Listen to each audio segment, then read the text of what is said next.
O tema é sobre taquicardia ventricular. A gente já falou de manifestação clínica de arritmias, né?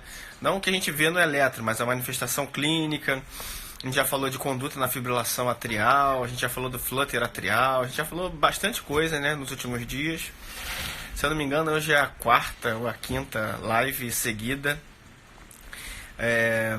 E a ideia é a gente fazer isso diariamente, tá?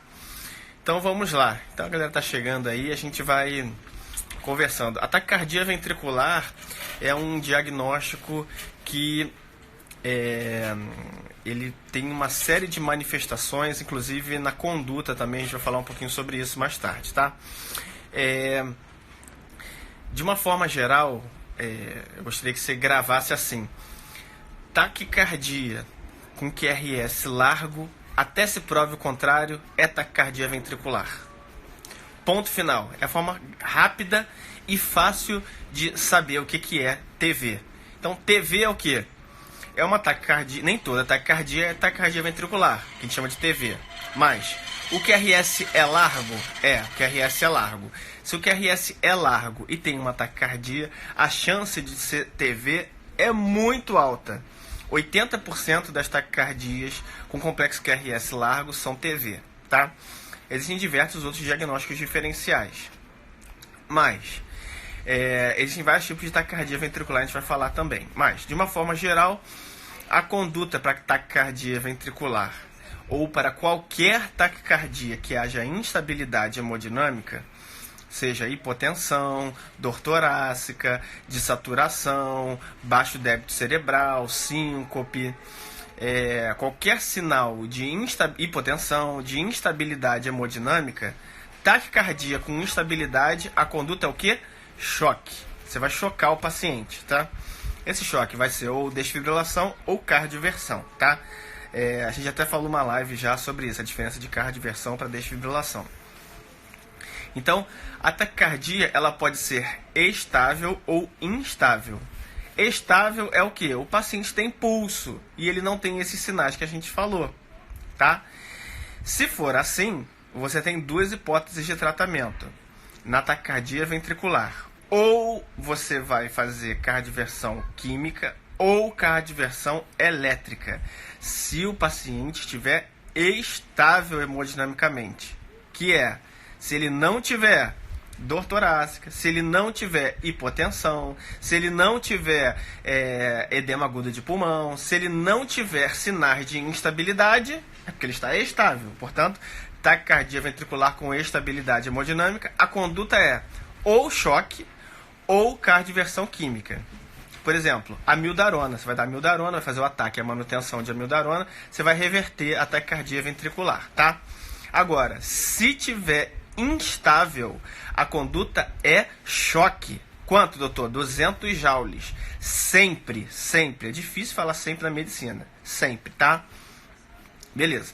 A taquicardia ventricular, ela pode ser monomórfica ou polimórfica. Monomórfica é o que, doutor? Quando ela tem uma forma só. Então, o QRS largo e tem uma forma só de taquicardia, tá? Essa taquicardia ventricular monomórfica.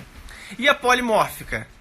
Pelo mesmo motivo, aqui tem várias formas. Então, é uma taquicardia ventricular, uma taquicardia com QRS largo, mas às vezes o QRS é largão, às vezes é menos largão. Então, tem tamanhos diferentes e larguras diferentes. Essa é a taquicardia ventricular polimórfica, tá?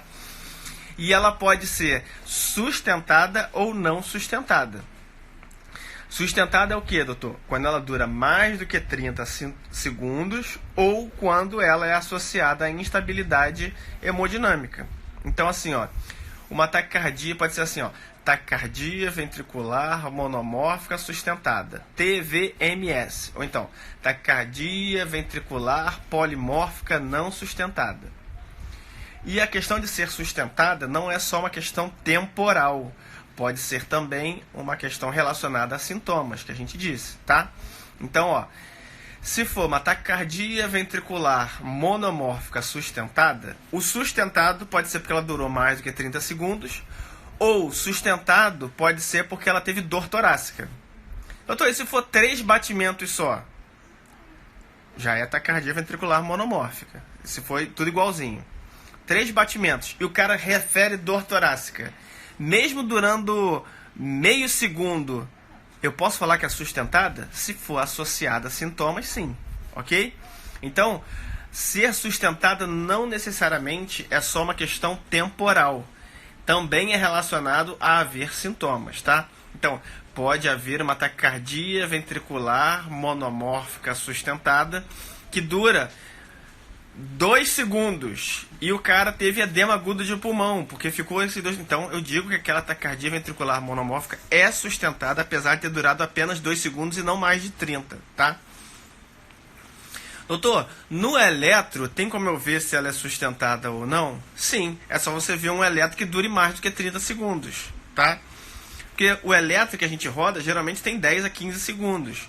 Então, você sugere que tá o eletro todo com, por exemplo, se for monomórfica, você taquicardia ventricular monomórfica, no eletro todo, você sugere que aquilo possa ser sustentado. Mas, se não tem nada relatando se ele teve sintomas ou não, você fica na dúvida se aquilo é sustentado ou não, porque você não sabe se durou mais do que 30 segundos, entende? E ela pode ser não sustentada também, ou seja, durar menos do que 30 segundos, ou então não está associada a sintomas, tá?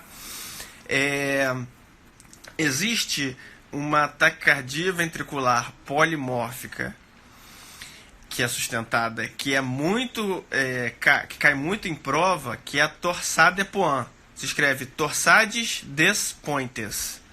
Se fala torsade de Pointes.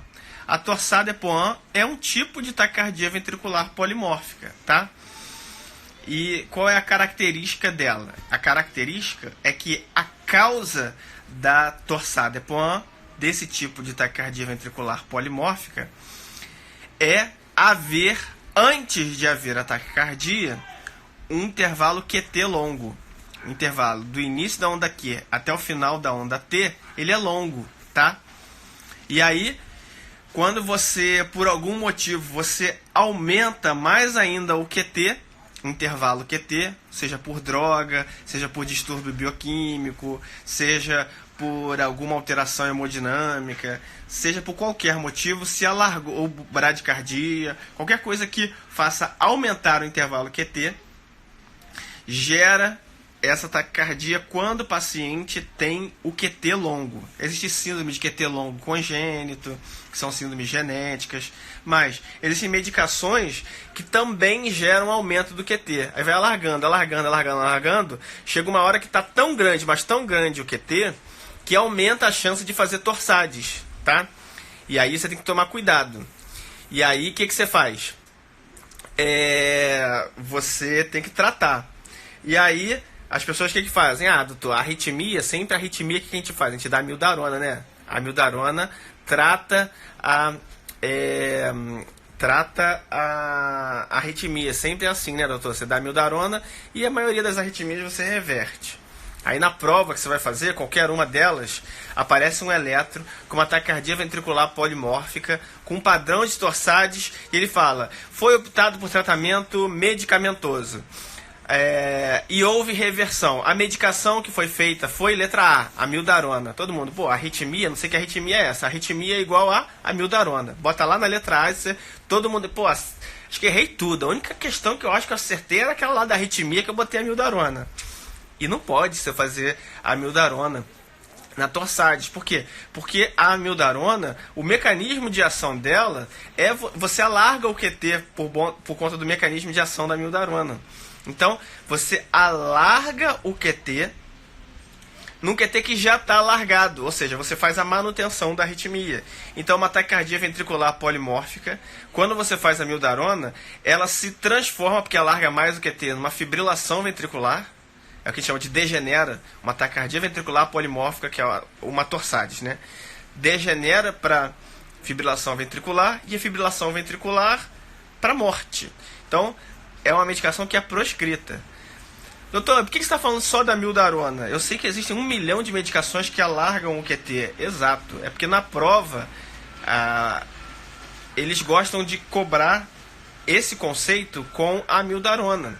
Mas beta-bloqueador faz isso, alguns bloqueadores de canal de cálcio fazem isso, alguns antibióticos fazem isso, antifúngico causa isso.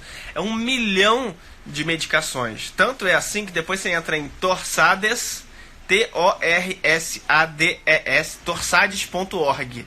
É um site inteiro só de medicações que alargam o QT. Não é só a amiodarona, é um site inteiro, é muita medicação que alarga o QT. Aí os pacientes que já têm um QT longo, ou porque ele tem uma síndrome congênita, ou por algum motivo, são orientados a, antes de fazer a medicação, entra lá no torsades.org e vê se a medicação que você vai ter que fazer se alarga ou não o QT. Às vezes até medicação tópica, pomada, ou colírio, isso pode gerar torsades. Então, só que na prova, a única medicação que eles colocam de relação de problema para gerar o problema da torsades e piorar o intervalo QT é a amiodarona. Eles não têm criatividade na prova, em qualquer prova que você vai fazer, ou então para qualquer pessoa que você for falar, torsades não pode fazer amiodarona. Porque só sabe a amiodarona, mas tem 1 milhão de outras medicações que também não pode além da amiodarona. E a torsades é um tipo de taquicardia ventricular polimórfica, tá? Doutor, se não pode amiodarona, o que você faz? Você faz sulfato de magnésio, tá?